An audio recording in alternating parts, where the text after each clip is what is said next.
Atharva the king YouTube ಚಾನೆಲ್ಗೆ ನಿಮಗೆ ಹಾರ್ದಿಕ ಸ್ವಾಗತ. ನಾನು ನಿಮ್ಮ GS Nagarali sir. TET, CET, CTET, police constable, PSI, RSI, SDA, FDA, KAS, GPSTR, HSTR, PSTR ಇಂತಹ ಮುಂತಾದ ಪರೀಕ್ಷೆಗಳಿಗೆ ಅತ್ಯಂತ ಅನುಕೂಲವಾಗತಕ್ಕಂತಹ ಇತಿಹಾಸದ ಬಹುನಿರೀಕ್ಷಿತ ಪ್ರಶ್ನೆಗಳನ್ನು ಇಲ್ಲಿ ನಾವು ಚರ್ಚೆ ಮಾಡೋಣ. ನಿಮ್ಮೆಲ್ಲರಿಗೂ ಇತಿಹಾಸ ವಿಷಯದ ಮೊದಲನೇ ಸಂಚಿಕೆಗೆ ತುಂಬ ಹೃದಯದ ಸ್ವಾಗತವನ್ನು ಮಾಡಿಕೊಳ್ತಾ, ಮೊದಲನೇ ಪ್ರಶ್ನೆ ಈ ರೀತಿಯಾಗಿರ್ತಕ್ಕಂಥದ್ದು: ದೇವಾಲಯಗಳು ಮತ್ತು ಅವುಗಳಿಗಿರುವ ಸ್ಥಳಗಳನ್ನು ಹೊಂದುವ ಸರಿಯಾದ ಆಯ್ಕೆಯನ್ನು ಗುರುತಿಸಿ ಅಂತಕ್ಕಂಥ ಪ್ರಶ್ನೆ. ಕೊಟ್ಟಿರ್ತಕ್ಕಂತಹ ಒಂದು ಭಾಗದ ದೇವಾಲಯಗಳ ಪಟ್ಟಿ ಇದೆ, ಇನ್ನೊಂದು ಭಾಗದಲ್ಲಿ ಆ ದೇವಾಲಯಗಳು ಇರುವ ಸ್ಥಳಗಳನ್ನು ನೀಡಿರ್ತಕ್ಕಂಥದ್ದು. ನಾವೀಗ ಯಾವ ದೇವಾಲಯ ಯಾವ ಪ್ರದೇಶದಲ್ಲಿ ಅದ ಅನ್ನೋದನ್ನು ಗುರುತಿಸ್ತಕ್ಕಂತಹ ಕೆಲಸವನ್ನು ಮಾಡಬೇಕು. ಮೊದಲನೇದು ಮಧುಕೇಶ್ವರ ದೇವಸ್ಥಾನ. ಮಧುಕೇಶ್ವರ ದೇವಸ್ಥಾನ ಅದು ಕಂಡು ಬರತಕ್ಕಂತಹ ಸ್ಥಳ ಯಾವುದು ಅಂಥೇಳಿ ನಾವು ನೋಡಬೇಕು. ಮಧುಕೇಶ್ವರ ದೇವಸ್ಥಾನ ಕಂಡು ಬರತಕ್ಕಂಥದ್ದು ಬನವಾಸಿಯಲ್ಲಿ. ಪಾತಾಳೇಶ್ವರ ದೇವಸ್ಥಾನ ಕಂಡು ಬರತಕ್ಕಂಥದ್ದು ಗಂಗರಿಂದ ನಿರ್ಮಿಸಲ್ಪಟ್ಟಿರ್ತಕ್ಕಂತಹ ದೇವಸ್ಥಾನ, ಅದು ತಲಕಾಡಿನಲ್ಲಿ ಕಂಡು ಬರ್ತದೆ. ಮೂರನೇದು ಲೋಕೇಶ್ವರ ದೇವಸ್ಥಾನ ಅಂಥೇಳಿ, ಇದಕ್ಕೆ ಇನ್ನೂ ಒಂದು ಹೆಸರದ ವಿರೂಪಾಕ್ಷ ದೇವಾಲಯ ಅಂಥೇಳಿ ಕರಿತಕ್ಕಂಥ ವಾಡಿಕೆನೂ ಅದ. ಅದು ಪ್ರಸಿದ್ಧಿಯಾಗಿದ್ದಿರ್ತಕ್ಕಂಥದ್ದೇ ವಿರೂಪಾಕ್ಷ ದೇವಸ್ಥಾನ ಅಂಥೇಳಿ. ಈ ಲೋಕೇಶ್ವರ ದೇವಸ್ಥಾನ ಕಂಡು ಬರತಕ್ಕಂಥದ್ದು ಬಾದಾಮಿ ಚಾಲುಕ್ಯರು ನಿರ್ಮಿಸಿರ್ತಕ್ಕಂತಹ ಒಂದು ಸ್ಥಳ ಪಟ್ಟದಕಲ್ಲಿನಲ್ಲಿ. ನಾಲ್ಕನೇದು ಕೈಲಾಸ ದೇವಸ್ಥಾನ ಅಂಥೇಳಿ, ಇದು ಕಂಡು ಬರತಕ್ಕಂಥದ್ದು ಎಲ್ಲೋರದಲ್ಲಿ, ರಾಷ್ಟ್ರಕೂಟರ ಕಾಲದಲ್ಲಿ ನಿರ್ಮಿಸಲ್ಪಟ್ಟಿರತಕ್ಕಂತಹ ಒಂದು ದೇವಾಲಯ, ಕೈಲಾಸನಾಥ ದೇವಾಲಯ, ಅದು ಎಲ್ಲೋರದಲ್ಲಿ ಕಂಡು ಬರ್ತದೆ. ಇದಕ್ಕೆ ಸರಿಯಾದ ಉತ್ತರವನ್ನು ನಾವು ನೋಡೋದಾದರೆ ಇಲ್ಲಿ ಮಧುಕೇಶ್ವರ ದೇವಸ್ಥಾನ ಕಂಡು ಬರ್ತಕ್ಕಂಥದ್ದು ಬನವಾಸಿ. ಅಂದರೆ ಬನವಾಸಿಗೆ ಹೇಗೆ ಸರಿಯಾದ ಉತ್ತರ 1 ಮತ್ತು 3 ಕಂಡು ಬರ್ತದೆ. ಹೀಗಾಗಿ 2 ಮತ್ತು 4 ನಾವು ಆಪ್ಷನನ್ನು ಈ ಸಂದರ್ಭದಲ್ಲಿ ಒಡೆದು ಹಾಕಲಿಕ್ಕೆ ಅಗದಿ ಈಸಿಯಾಗಿ ನಾವು ಅದನ್ನು ಒಡೆದು ಹಾಕ್ಬೋದು. ಎರಡನೇದು ಪ್ರಮುಖವಾಗಿ ನಾವು ಇಲ್ಲಿ 2 ಮತ್ತು 4 ಆಪ್ಷನನ್ನು ಒಡೆದು ಹಾಕ್ತೀವಿ. ಪಾತಾಳೇಶ್ವರ ದೇವಸ್ಥಾನ ಕಂಡು ಬರ್ತಕ್ಕಂಥದ್ದು. ಪಾತಾಳೇಶ್ವರ ದೇವಸ್ಥಾನ ಗಂಗರಿಂದ ನಿರ್ಮಾಣ ಮಾಡಿರ್ತಕ್ಕಂಥದ್ದು ಎಲ್ಲಿ ಅಂತಂದರೆ ತಲಕಾಡಿನಲ್ಲಿ ಕಂಡು ಬರ್ತದೆ. ಹೀಗಾಗಿ ಪಾತಾಳೇಶ್ವರ ದೇವಸ್ಥಾನ ತಲಕಾಡು 3ನೇ ಆಪ್ಷನ್ ನಾವು ನೋಡ್ತೀವಿ, ಅದು 3ರಲ್ಲಿ ಕಂಡು ಬರ್ತದೆ. ಹೀಗಾಗಿ 3ನೇ ಆಪ್ಷನ್ ಏನಪ್ಪ ಅಂತ ಸರಿಯಾಗಿದ್ದಿರ್ತಕ್ಕಂಥದ್ದು ನೋಡಿ. ಮುಂದೆ ಅದೇ ರೀತಿಯಾಗಿ ಲೋಕೇಶ್ವರ ದೇವಸ್ಥಾನ ಸಿ ಏನಪ್ಪ ಅಂತಂದರೆ 1 ಪಟ್ಟದಕಲ್ಲಿನಲ್ಲಿ ಕಂಡು ಬರ್ತದೆ. ಅನಂತರ ಡಿ ಕೈಲಾಸನಾಥ ದೇವಸ್ಥಾನ ಎಲ್ಲೋರದಲ್ಲಿ ಕಂಡು ಬರ್ತಕ್ಕಂಥದ್ದು. ಹೀಗೆ ಸರಿಯಾದ ಉತ್ತರ ನಾವು 3ಅನ್ನು ನೋಡ್ತೀವಿ. ಈ ದೇವಾಲಯಗಳ ಇತಿಹಾಸವನ್ನು ನಾವು ನೋಡೋದಾದರೆ ಪ್ರಮುಖವಾಗಿ ಈ ದೇವಾಲಯಗಳ ಯಾವ್ಯಾವ ಭಾಗದಲ್ಲಿ ಕಂಡು ಬರ್ತಾವ ಅಂಥೇಳಿ ನೋಡಿದ್ದೀವಿ. ಈಗ ಆ ದೇವಾಲಯಗಳ ಇತಿಹಾಸವನ್ನು ಗಮನಿಸಿದಾಗ ಮಧುಕೇಶ್ವರ ದೇವಸ್ಥಾನ ನಿಮಗೆಲ್ಲ ಗುರುತು, ನಮ್ಮ ನಾಡನ್ನು ಆಳ್ವಿಕೆ ಮಾಡಿರ್ತಕ್ಕಂತಹ ಕನ್ನಡ ನಾಡಿನ ಮೊದಲ ರಾಜಮನೆತನ ಬನವಾಸಿಯ ಕದಂಬರು ಅಂತೇಳಿ ನೋಡ್ತೀವಿ. ಇದು ಮಧುಕೇಶ್ವರ ದೇವಸ್ಥಾನ ಬನವಾಸಿ ಎಲ್ಲಿ ಕಂಡು ಬರ್ತದೆ ಅಂದರೆ ಶಿರ್ಸಿಯಿಂದ 24 ಕಿಲೋಮೀಟರ್ ದೂರದಲ್ಲಿ ಇರ್ತಕ್ಕಂಥದ್ದು. ನೀವು 15 ಮೈಲ್ ಅಂತರದಲ್ಲಿ ಕಂಡು ಬರ್ತಕ್ಕಂಥದ್ದು. ಇದನ್ನು 2ನೇ ಶತಮಾನದಲ್ಲಿ ನಿರ್ಮಿಸಿದಾರ ಅಂಥೇಳಿ ಒಂದು ನಂಬಿಕೆ. ಮತ್ತು ಈ ದೇವಾಲಯವನ್ನು ನಿರ್ಮಿಸಿರ್ತಕ್ಕಂಥ ಶಿಲ್ಪಿ ಅಮರ ಶಿಲ್ಪಿ ಜಕಣಾಚಾರಿ ನಿರ್ಮಿಸಿದನು ಅಂತಕ್ಕಂಥ ಒಂದು ನಂಬಿಕೆ ಇದೆ. ಯಾವ ನದಿಯ ದಡದಲ್ಲಿ ಇದು ನಿರ್ಮಾಣಗೊಂಡದ ಅಂತಂದರೆ ವರದಾ ನದಿಯ ಎದುರಿಗೆ ಇದು ದೇವಾಲಯ ಇದ್ದಿರ್ತಕ್ಕಂಥದ್ದು. ಅನೇಕ ಈ ದೇವಾಲಯ ಕುರಿತು ಪ್ರತೀತಿನೂ ದಂತಕಥೆನೂ ಇದ್ದಿರ್ತಕ್ಕಂಥದ್ದು. ಸಾಧ್ಯವಾದರೆ ನೀವು ಈ ದೇವಾಲಯದ ಬಗ್ಗೆ ಮಾರ್ಕಂಡೇಯ ಪುರಾಣದ ಹಿಸ್ಟ್ರಿಯನ್ನು ಅಥವಾ ಕಥೆಯನ್ನು ನೀವು ತಿಳಿದುಕೊಳ್ಬಹುದು. ಬೇಕಾದರೆ ನೀವು ಕಮೆಂಟನ್ನು ಮಾಡಿ, ನಾನು ಮುಂದಿನ ವಿಡಿಯೋದಲ್ಲಿ ನಿಮಗೆ ಅದನ್ನು ತಿಳಿಸ್ಲಿಕ್ಕೆ ಪ್ರಯತ್ನಿಸ್ತೀನಿ. ಜೊತೆಗೆ ಈ ಲಿಂಗದ ಕುರಿತು ಹೇಳಬೇಕಾದ್ರೆ ಅಂದರೆ ಮಧುಕೇಶ್ವರ ದೇವಸ್ಥಾನದ ಲಿಂಗದ ಕುರಿತು ನಾವು ಮಾತಾಡಬೇಕಾದ್ರೆ ಲಿಂಗದ ಎತ್ತರ 5.5 ಅಡಿ ಎತ್ತರವನ್ನು ಹೊಂದಿರತಕ್ಕಂಥದ್ದು. ಲಿಂಗ ಶಿಲೆ ಹೆಂಗದ ಅಂತಂದರೆ ಯಾವ ಶಿಲೆಯಲ್ಲಿ ಇದನ್ನು ನಿರ್ಮಾಣ ಮಾಡಿದ್ದಾರೆ ಅಂತಂದರೆ ಜೇನುತುಪ್ಪದ ಬಣ್ಣವನ್ನು ಹೊಂದಿರತಕ್ಕಂತಹ ಶಿಲೆಯಿಂದ ನಿರ್ಮಾಣ ಮಾಡಿದ. ಹಾಗಾಗಿ ಆ ದೇವಸ್ಥಾನಕ್ಕೆ ಬರ್ತಕ್ಕಂತಹ ಹೆಸರು ಮಧುಕೇಶ್ವರ. ಮಧು ಮೀನ್ಸ್ ಜೇನುತುಪ್ಪ ಅಂಥೇಳಿ ಮಧುಕೇಶ್ವರ ದೇವಾಲಯ ಅಂಥೇಳಿ ನಾವು ನೋಡ್ತೀವಿ. ಎರಡನೇದು ಪಾತಾಳೇಶ್ವರ ದೇವಸ್ಥಾನ ಕಂಡು ಬರ್ತಕ್ಕಂಥದ್ದು ಗಂಗರಿಂದ ನಿರ್ಮಾಣ ಮಾಡಿರ್ತಕ್ಕಂತಹ ಗಂಗರ ರಾಜಧಾನಿಯೂ ಆಗಿದ್ದಿರ್ತಕ್ಕಂಥ ತಲಕಾಡಿನಲ್ಲಿ ನಾವು ಪಾತಾಳೇಶ್ವರ ದೇವಸ್ಥಾನವನ್ನು ನಾವು ನೋಡ್ತೀವಿ. ಇದು ಕಾವೇರಿಯ ದಡದಲ್ಲಿ ಕಂಡು ಬರ್ತದೆ. ಮೂರನೇದು ಸಿ ಲೋಕೇಶ್ವರ ದೇವಸ್ಥಾನ ಪಟ್ಟದಕಲ್ಲಿನಲ್ಲಿ ಇದ್ದಿರತಕ್ಕಂಥದ್ದು. ಇದರ ಇತಿಹಾಸವನ್ನು ನಾವು ನೋಡೋದಾದರೆ ಬಾದಾಮಿ ಚಾಲುಕ್ಯರ ಕಾಲಾವಧಿಯಲ್ಲಿ ಎರಡನೇ ವಿಕ್ರಮಾದಿತ್ಯ ಆಳ್ವಿಕೆಯ ಕಾಲಘಟ್ಟ. ಈ ಎರಡನೇ ವಿಕ್ರಮಾದಿತ್ಯನ ಆಳ್ವಿಕೆಯ ಕಾಲಘಟ್ಟದಲ್ಲಿ ವಿಶೇಷವಾಗಿ ಪಲ್ಲವರಿಗೆ ಮತ್ತು ಬಾದಾಮಿ ಚಾಲುಕ್ಯರಿಗೆ ಯಾವತ್ತೂ ಏನಪ್ಪ ಅಂತಂದರೆ ಶತ್ರುತ್ವ ಇದ್ದಿರ್ತದೆ. ಅಂತಹ ಸಂದರ್ಭದಲ್ಲಿ ಎರಡನೇ ವಿಕ್ರಮಾದಿತ್ಯನು ಪಲ್ಲವರ ಮೇಲೆ ದಾಳಿ ಮಾಡಿ ಸತತ 3 ಬಾರಿ ದಾಳಿ ಮಾಡಿದಾಗ 3 ಬಾರಿ ವಿಜಯಶಾಲಿಯಾಗಿದ್ದಿರ್ತಾನೆ. ಇದರಿಂದ ಸಂತಸಗೊಂಡಿರ್ತಕ್ಕಂತಹ ಆತನ ಮಹಾರಾಣಿಯಾಗಿದ್ದಿರ್ತಕ್ಕಂಥ ಲೋಕಮಹಾದೇವಿ ಅದರ ಸವಿ ನೆನಪಿಗಾಗಿ ಆಕೆ ವಿರೂಪಾಕ್ಷ ದೇವಾಲಯ ಅಥವಾ ಲೋಕೇಶ್ವರ ದೇವಸ್ಥಾನ ಅಂಥೇಳಿ ಪಟ್ಟದಕಲ್ಲಿನಲ್ಲಿ ನಿರ್ಮಾಣ ಮಾಡಿರ್ತಾರೆ. ಈ ದೇವಸ್ಥಾನವನ್ನು ನಿರ್ಮಿಸಿದ್ದಿರ್ತಕ್ಕಂಥ ಶಿಲ್ಪಿ ಯಾರ ಅಂತಂದ್ರೆ ಅನಿರ್ವಾತಾಚಾರಿ ಗುಂಡ ಅಂಥೇಳಿ ನಾವು ನೋಡ್ತೀವಿ. ಇದು ಮುಂದೆ ಬಹಳಷ್ಟು ಬೇರೆ ಬೇರೆ ಕಾಂಪಿಟೇಟಿವ್ ಪರೀಕ್ಷೆಯಲ್ಲಿ ಬರ್ತಕ್ಕಂತಹ ಪ್ರಶ್ನೆ, ಹೀಗಾಗಿ ಅದನ್ನು ನಾವು ಗಮನಿಸಬೇಕಾಗ್ತದೆ. ಜೊತೆಗೆ ಈ ದೇವಾಲಯ ಇದ್ದಿರತಕ್ಕಂತಹ ಎಷ್ಟು ಅಡಿ ಉದ್ದ ಅದ ಅಂತಂದ್ರೆ 224 ಅಡಿ ಉದ್ದ, 105 ಅಡಿ ಅಗಲವನ್ನು ಹೊಂದಿರತಕ್ಕಂಥದ್ದು. ಹೀಗಾಗಿ ನಾವು ಈ ಲೋಕೇಶ್ವರ ದೇವಸ್ಥಾನದ ಕುರಿತು ಇಷ್ಟು ಇತಿಹಾಸ ಗೊತ್ತಿರಲೇಬೇಕಾಗಿದ್ದಿರ್ತಕ್ಕಂಥದ್ದು. ಇನ್ನು ಕೈಲಾಸನಾಥ ದೇವಸ್ಥಾನ ರಾಷ್ಟ್ರಕೂಟರ ಕಾಲಾವಧಿಯಲ್ಲಿ ನಿರ್ಮಿಸಲ್ಪಟ್ಟಿರತಕ್ಕಂತಹ ದೇವಸ್ಥಾನ ಎಲ್ಲೋರದಲ್ಲಿ ಕಂಡು ಬರ್ತದೆ. ಅಂದರೆ ಇವತ್ತಿಗೆ ಮಹಾರಾಷ್ಟ್ರ ರಾಜ್ಯದ ಔರಂಗಾಬಾದ್ ಜಿಲ್ಲೆಯಲ್ಲಿ ಎಲ್ಲೋರದಲ್ಲಿ ಕಂಡು ಬರ್ತಕ್ಕಂತಹ ದೇವಸ್ಥಾನ ಕೈಲಾಸನಾಥ ದೇವಸ್ಥಾನ ಅಂಥೇಳಿ ನಾವು ನೋಡ್ತೀವಿ. ಕೈಲಾಸನಾಥ ದೇವಾಲಯದ ವಿಶೇಷತೆ ಏನಾಯ್ತಂದರೆ ಏಕಶಿಲೆಯಲ್ಲಿ ನಿರ್ಮಿತಗೊಂಡಿರ್ತಕ್ಕಂತಹ ಅತ್ಯಂತಹ ಜಗತ್ ಪ್ರಸಿದ್ಧ ದೇವಾಲಯ ಯಾವುದಾದ್ರೂ ಇದ್ರೆ ಅದು ಕೈಲಾಸನಾಥ ದೇವಾಲಯ ಅಂಥೇಳಿ. ರಾಷ್ಟ್ರಕೂಟರ 1ನೇ ಕೃಷ್ಣನ ಆಳ್ವಿಕೆಯ ಕಾಲಾವಧಿಯಲ್ಲಿ 1ನೇ ಕೃಷ್ಣನು 770ರಲ್ಲಿ ಈ ದೇವಾಲಯವನ್ನು ನಿರ್ಮಾಣ ಮಾಡ್ತಾನೆ. ಒಟ್ಟು ಈ ಎಲ್ಲೋರದಲ್ಲಿ 34 ಗುಹಾಲಯಗಳಿವೆ. ಅದರಲ್ಲಿ 5 ಹಿಂದೂ ಧರ್ಮಕ್ಕೆ ಸೇರಿರತಕ್ಕಂಥ ಗುಹಾಲಯಗಳು. ಅದಕ್ಕೆ ಸಂಬಂಧಪಟ್ಟಂಗೆ ನಾವು ಕೈಲಾಸನಾಥ ದೇವಸ್ಥಾನಕ್ಕೆ ಸಂಬಂಧಪಟ್ಟ ಹಾಗೆ ನೋಡೋದಾದರೆ 164 ಅಡಿ ಉದ್ದವಾದ, 109 ಅಡಿ ಅಗಲವಾದ ಹಾಗೂ 92 ಅಡಿ ಎತ್ತರದ ಏನಪ್ಪ ಅಂತಂದರೆ ಇದು ದೇವಾಲಯವನ್ನು ಹೊಂದಿರತಕ್ಕಂಥದ್ದು. ನಾವು ಹೀಗಾಗಿ ಇಷ್ಟು ಮಾಹಿತಿ ಅವಶ್ಯಕವಾಗಿ ಗೊತ್ತಿರಬೇಕಾಗಿದ್ದಿರ್ತಕ್ಕಂಥ ಮಾಹಿತಿಯನ್ನು ನಾವು ನೋಡ್ತೀವಿ. ಇನ್ನು ಎರಡನೇ ಪ್ರಶ್ನೆ ಈ ರೀತಿಯಾಗಿದೆ: ಕೆಳಗಿನ ಹೇಳಿಕೆಗಳನ್ನು ಓದಿ ಮತ್ತು ಅವುಗಳಿಗೆ ಸರಿಹೊಂದುವ ಆಯ್ಕೆಯನ್ನು ಗುರುತಿಸಿ ಅಂಥೇಳಿ. ಇಲ್ಲಿ ಪ್ರಮುಖವಾಗಿ ಕೆಳಗಡೆ ನೀಡಿರ್ತಕ್ಕಂತಹ ಅಂದರೆ 4 ರಾಜರನ್ನು ಕೊಟ್ಟಿದ್ದಾರೆ. ಅದರಲ್ಲಿ 3 ರಾಜರಿದ್ದು, ಸುಲ್ತಾನರಿದ್ದು, ಒಬ್ಬ ಪ್ರಧಾನಿ ಇದ್ದಿರ್ತಕ್ಕಂತಹ ಆ ಕೊಟ್ಟಿರ್ತಕ್ಕಂತಹ ಆಯ್ಕೆಗಳು ಯಾವ ವ್ಯಕ್ತಿಗೆ ಸಂಬಂಧಪಟ್ಟಿವೆ ಅನ್ನೋದನ್ನು ನಾವು ಗುರುತಿಸಬೇಕಾಗ್ತದೆ. ಇದು ಗುರುತಿಸಬೇಕಾದ್ರೆ ಸ್ವಲ್ಪ ಹಿಸ್ಟ್ರಿಯನ್ನು ನಾವು ತಿಳಿದುಕೊಳ್ಳಬೇಕಾಗಿದ್ದಿರ್ತದೆ. ಪ್ರಮುಖವಾಗಿ ಏನು ಕೊಟ್ಟಿದ್ದಾನೆ ಅಂತಂದರೆ ಪ್ರಶ್ನೆ, ಈ ಕೆಳಗಿನ ಯಾವ ವ್ಯಕ್ತಿ ಏನಪ್ಪ ಅಂತಂದರೆ ವ್ಯಕ್ತಿಗೆ ಸಂಬಂಧಪಟ್ಟಿರ್ತಕ್ಕಂತಹ ಪ್ರಶ್ನೆಗಳದಾವು ಅಂಥೇಳಿ ನಾವು ನೋಡಬೇಕಾಗ್ತದೆ. ಏನಿದೆ ಅಂತಂದರೆ ಈತನು ಕೊಂಕಣ, ಗೋವಾ, ಬೆಳಗಾವಿಯನ್ನು ವಶಪಡಿಸಿಕೊಂಡನು ಅಂತೇಳಿ. ಅಂದರೆ ಇವತ್ತಿನ ಮಹಾರಾಷ್ಟ್ರದ ಕರಾವಳಿ ತೀರ ಭಾಗ, ನಮ್ಮ ಬೆಳಗಾವಿ ಹತ್ತಿರದಲ್ಲಿ ಇದ್ದಿರತಕ್ಕಂತಹ ಗೋವಾ ರಾಜ್ಯ ಹಾಗೂ ನಮ್ಮ ಬೆಳಗಾವಿ ಜಿಲ್ಲೆಯನ್ನು ಈ ಹಿಂದೆ ಈ ಕೆಳಗಿನ ಯಾವ ರಾಜನು ವಶಪಡಿಸಿಕೊಂಡಿದ್ದ ಅಂತಕ್ಕಂಥದ್ದು. ಎರಡನೇದು ಏನದ ಅಂತಂದರೆ ಈತನು ಕಂಚಿ ಮೇಲೆ ದಾಳಿ ಮಾಡಿ ಅಪಾರ ಸಂಪತ್ತನ್ನು ದೋಚಿರ್ತಕ್ಕಂತಹ ವ್ಯಕ್ತಿ ಅಂಥೇಳಿ ಯಾರು ಅಂಥೇಳಿ ಕೇಳಿದ್ದಾನೆ. ಮತ್ತು ಸಿ ಈತನು ಕೈರೋದಲ್ಲಿ ಇಸ್ಲಾಂ ಮತಶಾಸ್ತ್ರ ಮತ್ತು ಕಾನೂನನ್ನು ಅಭ್ಯಸಿಸಿದ. ನಾಲ್ಕನೇದು ಈತನು ಬೀದರ್ನಲ್ಲಿ ಮದರಸಾವನ್ನು ಸ್ಥಾಪಿಸಿದನು ಅಂಥೇಳಿ ನಾವು ನೋಡ್ತೀವಿ. ಬಹುಮನಿ ಸುಲ್ತಾನರ ಇತಿಹಾಸವನ್ನು ಯಾರಾದರೂ ಈಸಿಯಾಗಿ ನೋಡಿದರೆ ಇದರಲ್ಲಿ ಕೇವಲ ಬೀದರ್ನಲ್ಲಿದ್ದಿರ್ತಕ್ಕಂಥ ಮದರಸಾವನ್ನು ಸ್ಥಾಪಿಸಿದ ವ್ಯಕ್ತಿ ಯಾರ ಅಂತ ಗುರುತಿದ್ರೆ ಮೇಲೆ ಇದ್ದಿರ್ತಕ್ಕಂಥ ಎಲ್ಲೂ ಅಂಶಗಳನ್ನು ನೀವು ಅತಿ ಈಸಿಯಾಗಿ ಗುರುತಿಸಲಿಕ್ಕೆ ಸಾಧ್ಯ ಆಗ್ತದೆ. ಹೀಗಾಗಿ ಅತ್ಯಂತ ಈಸಿಯಾಗಿದ್ದಿರ್ತಕ್ಕಂಥದ್ದು ಯಾರು ಅಂತಂದರೆ ಮೊಹಮ್ಮದ್ ಗವಾನ ಅಂಥೇಳಿ ನಾವು ನೋಡ್ತೀವಿ. ಮೂರನೇ ಮೊಹಮ್ಮದ್ ಶಾನ ಕಾಲಾವಧಿಯಲ್ಲಿ ವಿಶೇಷವಾಗಿ ಪ್ರಧಾನಮಂತ್ರಿಯಾಗಿ ಈತ ಬಹಳಷ್ಟು ಕಾರ್ಯವನ್ನು ಮಾಡಿರ್ತಕ್ಕಂಥ ವ್ಯಕ್ತಿ. ಹೀಗಾಗಿ ಇದರ ಸರಿಯಾದ ಉತ್ತರ ಏನು ಅಂತಂದರೆ ಮೊಹಮ್ಮದ್ ಗವಾನ ಅಂಥೇಳಿ ನಾವು ನೋಡ್ತೀವಿ. ಅತ್ಯಂತ ಸುಲಭವಾಗಿದ್ದಿರತಕ್ಕಂತಹ ಪ್ರಶ್ನೆನೂ ಅಂಥೇಳಿ ನಾವು ಇದನ್ನು ನೋಡ್ಬೋದು.